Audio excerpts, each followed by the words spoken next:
10वीं गणित है, अध्याय 4 है और उदाहरण 1 एग्जाम्पल 1 का सेकंड नंबर का क्वेश्चन है। थोड़ा ध्यान से समझते हैं। ऐसे प्रश्नों को अच्छे से समझना पड़ता है क्योंकि ये शब्द में होते हैं। शब्द से समीकरण बनाना थोड़ा सा डिफ़िकल्ट होता है, लेकिन तब तक डिफ़िकल्ट होता है जब तक आप इसका लॉजिक नहीं समझते हैं। जहाँ बहुत सारा प्रैक्टिस करेंगे आपका दिमाग चलने लगेगा, आप भी इक्वेशन बना लेंगे।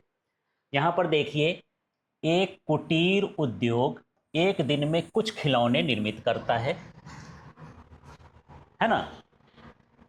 प्रत्येक खिलौने का मूल्य रुपए में 55 में से एक दिन में निर्माण किए गए खिलौनों की संख्या को घटाने के प्राप्त संख्या के बराबर है।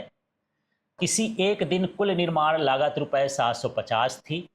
हम दिन निर्माण किए गए खिलौनों की संख्या ज्ञात करना चाहते हैं। तो देखिए, इन इंग्लिश वर्जन क्या है? A cottage industry produces a certain number of toys in a day.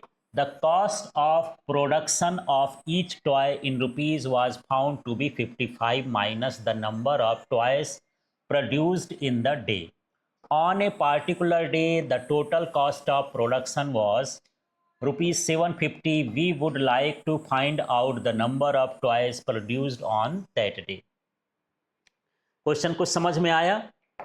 क्या कह रहा है क्वेश्चन? कुछ खिलौने बना रहे हैं। क्या बना रहे हैं? खिलौने। जितने खिलौने बनाते हैं उसमें से 55 में से उतने खिलौने घटा दो तो उसकी कीमत निकल आती। उसका इस तरह से, तो किसी दिन यदि 750 रुपए खर्च हुए तो कितने खिलौने बने होंगे, ये हमको पता करना है। तो इसके लिए हम समीकरण बनाएंगे, इक्वेशन बनाएंगे। क्या सोचते हो आप? क्या करूं मैं?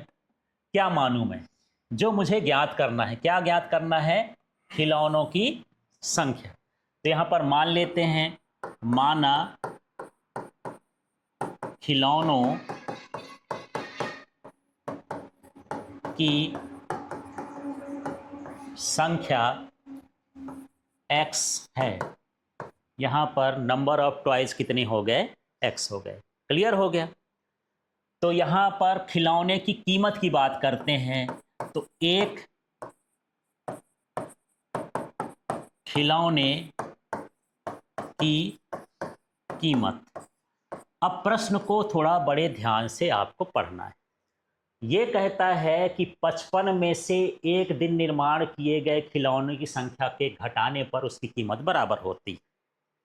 हमको कितने रुपए में? 55 में कितना घटा देना है? खिलौनों की संख्या। जैसे मान लो 10 खिलौने यहां पर बने, तो 55 में 10 घटा दो तो उसकी कीमत कितनी हो जाएगी? 45 हो जाएगी। ठीक है। यदि आपने खिलौने 50 बना लिए हैं तो इसमें से 55 में से 50 घटा दो तो खिलौनों की कीमत कितनी हो जाएगी? 5 हो जाएगी।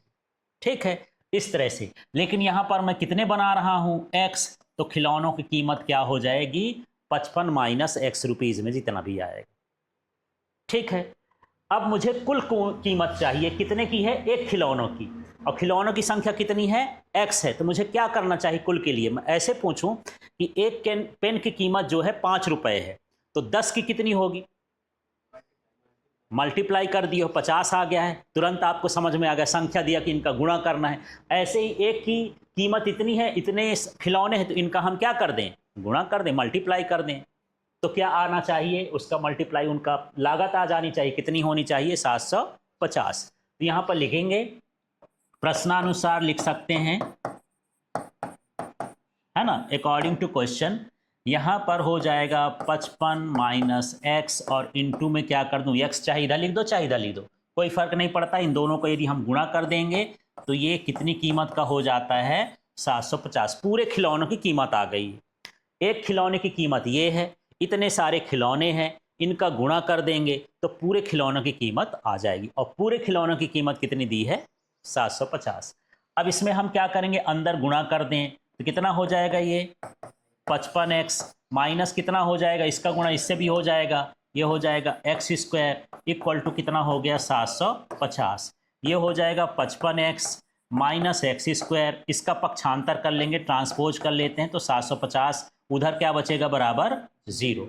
स्टैंडर्ड फॉर्म में लिखेंगे, सबसे हाईएस्ट पावर पहले देखना है, हाईएस्ट पावर वाला ये है, और भी कहीं देख लेने तो और कहीं नहीं है, तो हम उसी तरह से इसको कॉपी कर दिए, चिन्ह सहित करना है। ये क्या हो जाएगा -x², और ये 55x है तो ये क्या हो जाएगा +55x। इसके सामने कोई चिन्ह नहीं लगा है, आपको खुद से समझना है कि कोई नहीं है तो प्लस लगा देना है। इसके बाद ये हो गया -750। ठीक है, अब ये माइनस में आया है तो कोई दिक्कत नहीं है, पर माइनस का पूरे में गुणा कर दो तो ये प्लस में हो जाएगा। तो माइनस का गुणा करने पर ये माइनस वाला प्लस में हो जाएगा, प्लस वाला किस में हो जाएगा माइनस में, माइनस वाला किस में हो जाएगा प्लस में। 750 बराबर कितना हो गया 0। इस तरह से यहाँ पर इसका गणितीय रूप हो जाएगा, इसको हम इस तरह से रिप्रेजेंट करेंगे। ठीक है।